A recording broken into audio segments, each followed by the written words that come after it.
Thanks a lot for having me.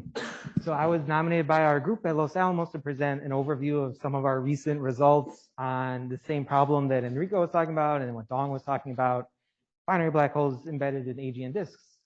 And I just want to point out that we have a sizable group at Los Alamos. So we're led by Hui, and we have staff scientists, Sheng-Tai Li and myself, and then we have former collaborator Yaping Li, who was a postdoc with us, who's now at a cushy faculty position in China at Shanghai Astronomical Observatory. And currently we have another postdoc, Bhupendra Mishra, who's leading some of the MHD work that I'll talk about, and he also talked about earlier today. And on loan from us from Dong Lai is Jiarou Li, who is doing a lot of work on binary formation in the context of forming binary black holes in AGN disks. Okay, I'm not going to spend too much time on the setup because we've had 2 talks already to set things up. I'll just give it from our perspective. So the ultimate goal here is to explain potentially some LIGO events that are associated with AGN or that have component masses of the black holes inside the mass gap. And AGN disks are a very attractive way to do this. And since pretty much everyone in our group is from the protoplanetary disk population, or protoplanetary disk area and planet disk interaction and binaries, we thought this was a great problem to apply our skills to. And just to walk you through this picture here that has been shown a couple times already. This is from our first work in 2021 led by Yaping. And the setup here is basically you have an AGN disk, and these are 2D simulations. So it's on the left, so the large scale here. We're talking maybe something like 10 to the 3 to 10 to the 4 Schwarzschild radii of the supermassive black hole that we're actually going to look at. And then in that, we stick in something like maybe 100 solar mass binary. And it, depending on the mass of that binary compared to the thickness of the disk and the alpha viscosity in the disk, maybe it opens up a gap, maybe it doesn't. This one did. But we have super high resolution. And right on this, if we zoom in, there's a pair of binary black holes. These ones are equal mass and circular. So there is sort of this is the Hill sphere right here. So the characteristic structures, as has been previously mentioned, is you can kind of say a circumbinary disk. It's very tenuous and it's sort of between the binary size and the Hill sphere. Outside the Hill sphere, you have the spiral arms that are basically excited by the center of mass of the binary black hole, just like a planet. And if you zoom in even further, there are sometimes circumsingle disks, depending on your equation of state, of course, and the particular parameters. These ones have circumsingle disks. And at the very center of our simulations on the black holes, we have to prescribe some sort of boundary condition. We choose to have a sinc prescription that removes mass from the domain. Okay, so there is this great connection between the binary black holes embedded in AGN disks and planet disk interaction and circumbinary disk interaction. And it sort of merges the 2 together. Because as I said, on the large scale, you have basically planet disk interaction. These might be Earth mass ratio type objects in the AGN disks. So they excite all of the familiar waves and horseshoe orbits and all this stuff that we're very familiar with in the planet domain.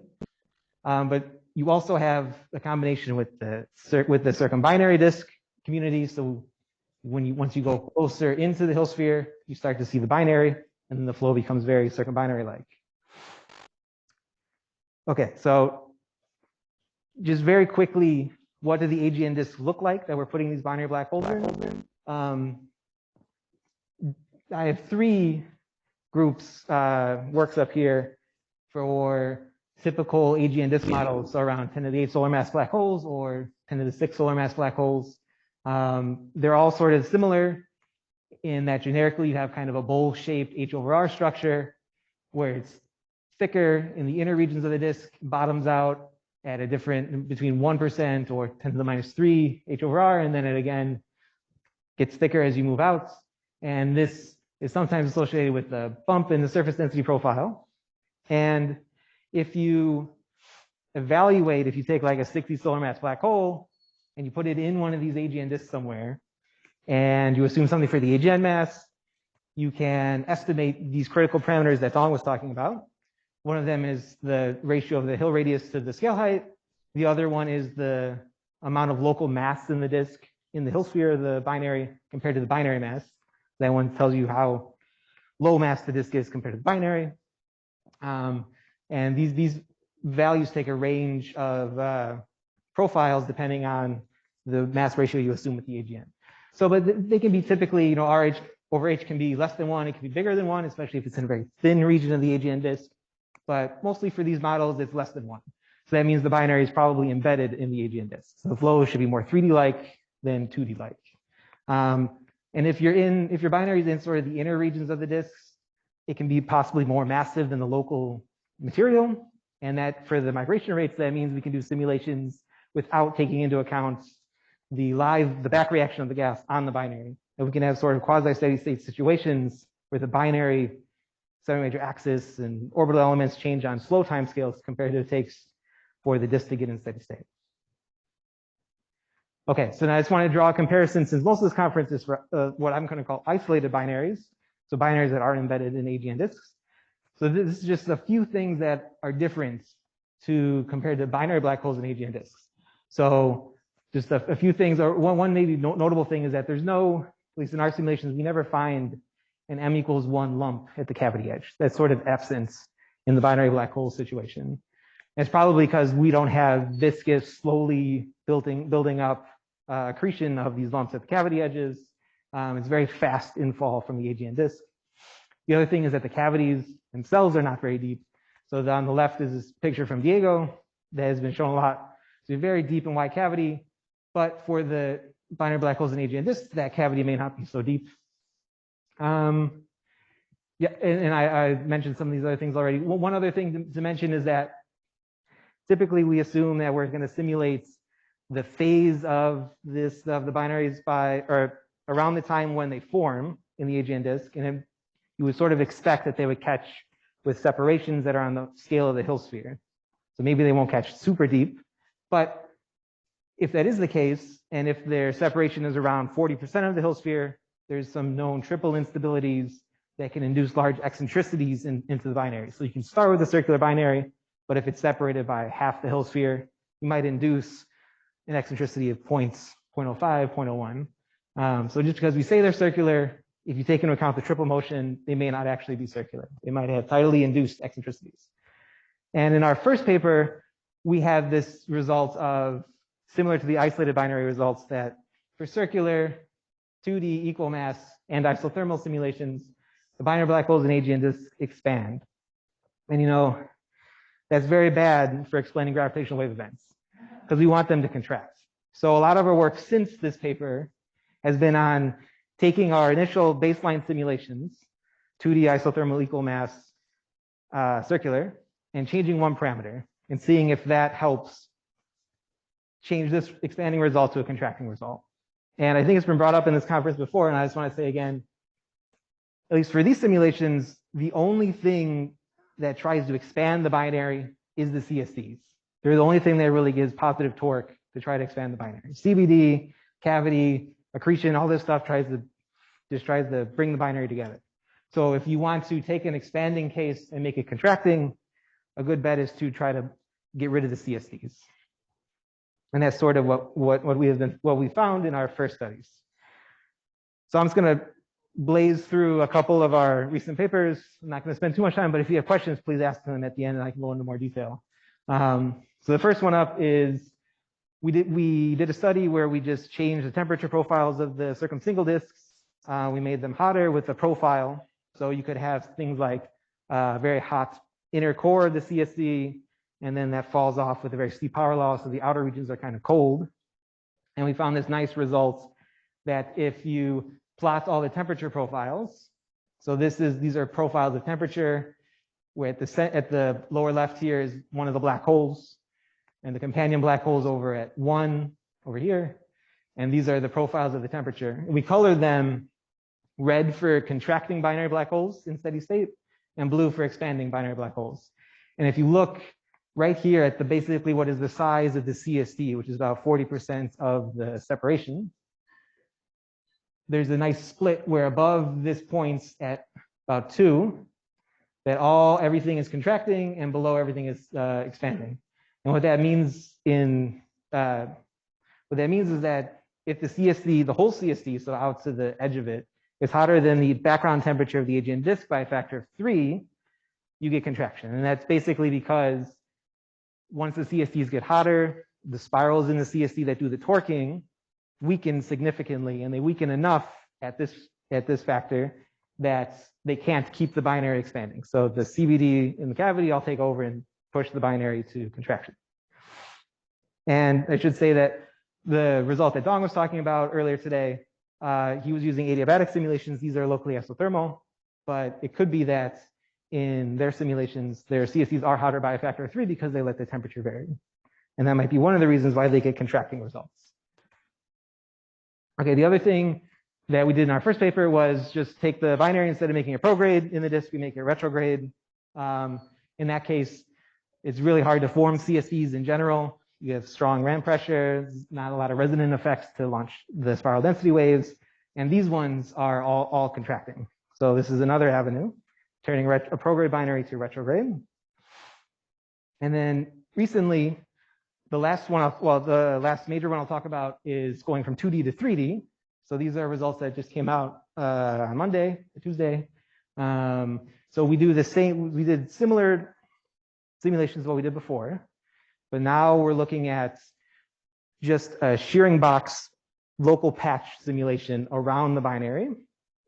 And we went for a value of the Hill radius over the scale height, which is how embedded the binary is, to a smaller value, so that they're more embedded in the disk, and 3D is more appropriate. Our initial values were at RH over H of 1.4 or something, so they were not embedded. So these ones use Athena++. We put in the 3-body motion, the n-body dynamics of evolving the triple. So the supermassive black hole tidal field is included in these. And we use static mesh refinements to refine down on the scale of the Hill sphere and on the scale of the binary separation to try to get something like 100 points per 7 major axis, which is half of what Dong was saying in his simulations, but he was doing 2D, and 3D is very expensive. And generically, sort of what we get is this picture. These are slices. This is like a slice or 2 slices shown together.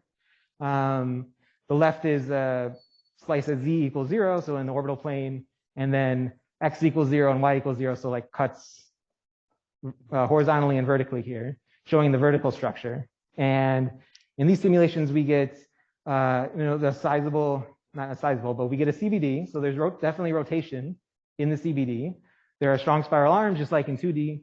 And there's a characteristic thickness to these CSDs and to the CBD that you can work out from vertical hydrostatic balance. Basically has to be a small fraction of the AGN disk scale height, because the length scales here are now RH or the binary 7 major axis, which are much smaller than H. So these are very thin disks compared to what you would normally think of. But they are disks. And if you look at the flow in a time average sense, so these are plots of density and radial mass flux in an RZ coordinate system centered on one black hole down here, or sorry, over here to the left. The companion black hole's off the plot over here at 1. And these are azimuthally averaged and time averaged. And the streamlines here are the azimuthally and time averaged streamlines. So what you see is that there's very strong vertical accretion from the upper regions of the AGN disk that just crash down super fast onto the black hole. And the midplane of this, which is not actually a disk, it's more like a torus. These are isodensity contours. So they close in on themselves, so they're like a torus. The midplane of that torus is excreting to compensate for this very fast inflow from the poles. So the accretion is really 3D in these embedded binary black holes. So it's questionable whether 2D treatments could qualitatively capture the correct picture or not. Okay, so what do we find is that we find in a lot of the cases, if you run something in 2D, if you ran it in 3D, it's you would get, instead of an expanding binary, you get a contracting binary. So this on the left, I'm showing the critical parameter for all of us is A dot over M dot, the accretion eigenvalue. So it's a ratio of the timescales of the semi-major axis to change compared to the mass to change. The open points here are 2D results, and the solid points are the 3D results for the same parameters. So in a lot of these cases, we get expanding in 2D, but in 3D, you get contracting. So 3D is another avenue to take an expanding binary and make it contract. But there is this interesting case down if you get really small in separation. I forgot to say the x-axis here is the separation of the binary relative to the Hill sphere. So we go from a third down to a tenth. But when we get down to a tenth, we still find expansion in 3D. And the reason for this is that this answers maybe Julian's future question, that the accretion contribution to the torque is constant with separation. It's always 1 in these units. But the gravitational contribution to the torques increase and become positive eventually at around a separation of 1/8, and get very strong enough that they can overcome the growth in the mass and keep the binary expanded. And you can also look at the torque. So these are time average torque maps for the binary black holes. Torque density is on the left in color. Red is positive torque trying to expand the binary. Blue is negative torque trying to contract the binary. This is looking at the upper half, again centered on one black hole, companion black holes at 1. I'm a planet. I come from planets, so I like to think of this as the planets over here. We're measuring the torque on the perturber, and we have the central star, which in this case is the other black hole. And these are integrated torque profiles from this torque density map, split into different height regions. So there's a lot on this plot, but I just want to say one thing. So this dashed line is the 2D torque. And in 2D, you get very strong asymmetry across a binary black hole's own CSD. So we're measuring the torque on the black hole here at 1.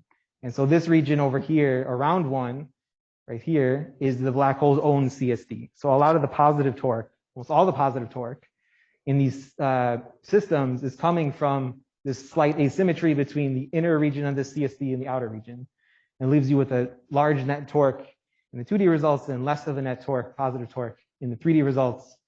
And a lot of the circumbinary disk torque that tries to torque the binary down comes off midplane in 3D. But overall, you have less torque in 3D. Okay. So some other things we're just starting to look at here. We're going to start looking at different orbital properties to try to get binaries to contract. So you can think of eccentric binaries, inclined, different mass ratios. You can also look at missing physics like MHD, radiation and feedback, and Bhupendra talked about this a little earlier. We started to do shearing box simulations with MRI active, and putting these binaries in the MRI shearing boxes to see what happens. This is still very preliminary work, but it looks like some high level things is that you get ideal conditions for jet launching. The magnetic beta can vary wildly, 6 orders of magnitude throughout in this region here. But this work is still ongoing. Okay. And in the future, we really hope to include real radiation transport or mock radiation transport with approximations, and eventually feedback from maybe driven by smaller scales. Because one thing I forgot to mention is that in these systems, the accretion rate is super Eddington. I think Enrico talked about this. And we know that that can't be true in reality. Because if you convert these to solar masses per year, it's like you're growing at 30 solar mass black hole at 100 solar masses per year, which is crazy. So something must happen, and we suspect that you just get very strong radiation feedback, and that'll help self-regulate the accretion rate down to something more Eddington. But to really do that, we have to include feedback and radiation. Okay, so I just want to take 1 minute to just put up one more slide, and this is motivated by the fact that Los Alamos is probably not a traditional path for postdocs and students to go into. So I just want to put up a little job advertisement kind of for Los Alamos. So at the lab, Hui has just gotten a nice 3-year project funded by the lab, started in October of 2021. So we still have 2.5 years left on it to study this very problem of binary black holes and AGN disks. And we're looking for postdocs. We sort of have too many things to do and not enough people. So if you or anyone you know are interested in working with us on this problem, please let us know. You can either contact me or we. And I'll just say one more thing in that. So this project is not just our group, it's multiple groups at the lab.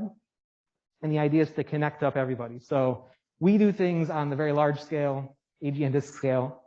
We have collaborators led by Josh Dolans who do GR-MHD simulations. And then we have observational colleagues led by Tom Bestrand to look at possible signatures of these objects in AGN disks. And the goal, the ultimate goal of this is to have one large simulation, hopefully, that can connect the very large scales to the very small scales, because we think all of these things are very important for the case of embedded binary black holes in AGN disks. Because as I said, the accretion rate is super large. There must be feedback that originates from the event horizon area that the GR-MHD simulations probe. So we can take their results at their outer boundary, put it into our sync prescriptions at our inner boundaries, and then we can loop back and forth by telling them what comes through our sync that becomes their outer boundary, and we can hopefully do this cycle to converge on a very large scale simulation. Okay, so in the interest of time, I will just leave out my summary points and take questions. Thanks.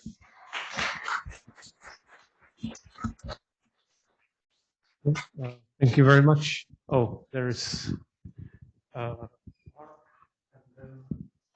okay. Hi, this is Sierra Dodd. I'm pretty new to the field in general in this topic too, but I was wondering what we know about the temperature difference between the circumstellar disks and the AGN disk, because you mentioned that introducing was it a factor of 3 helps. What do we know? What's reasonable in this regime? So I think honestly we don't really know much, and to really get the actual temperature profiles of the CSDs, you probably have to do more sophisticated thermal physics, which we're going to do later in subsequent papers. But for right now, we just have a parameterized model just to figure out how hot you could get the CSD before it affected the results.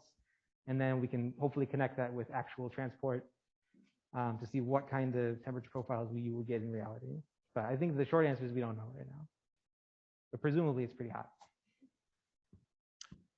Yeah, so my question was regarding the embedded system and the mini disks. What type of resolution do you have, both in the hydro case and the magnetized cases for the mini disk area? Yeah, like on the plot in the other slide, for instance, was that graininess associated with the resolution, or? Well, so I'll just say that we have refinement levels that kick in here at about 2.5.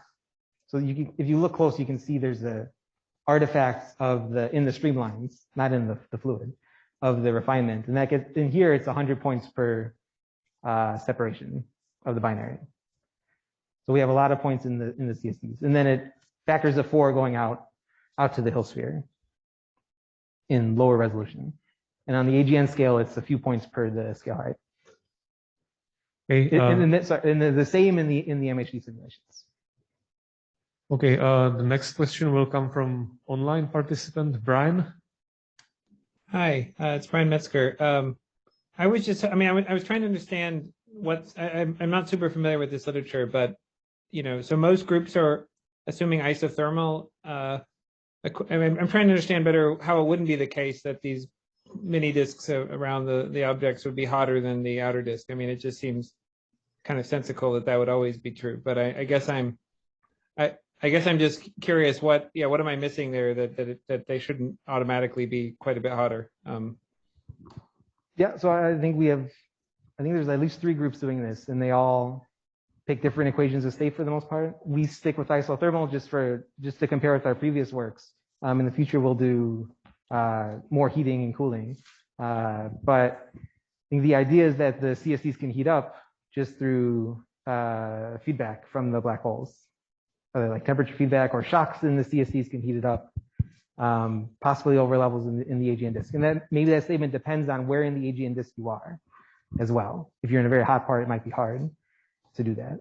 I guess I just mean for any, I must be missing something. For any standard accretion disk, as you go deeper in the potential wells, it tends to get hotter, right? So it just seems, okay. Yeah. Thanks. Well, yeah, just a quick response. I was going to say the same, that even if you just have viscous heating, closer to the black hole, Yep. it will be hotter, but we actually do have some simulations, a few examples where it's not isothermal, but the energy equation is actually solved.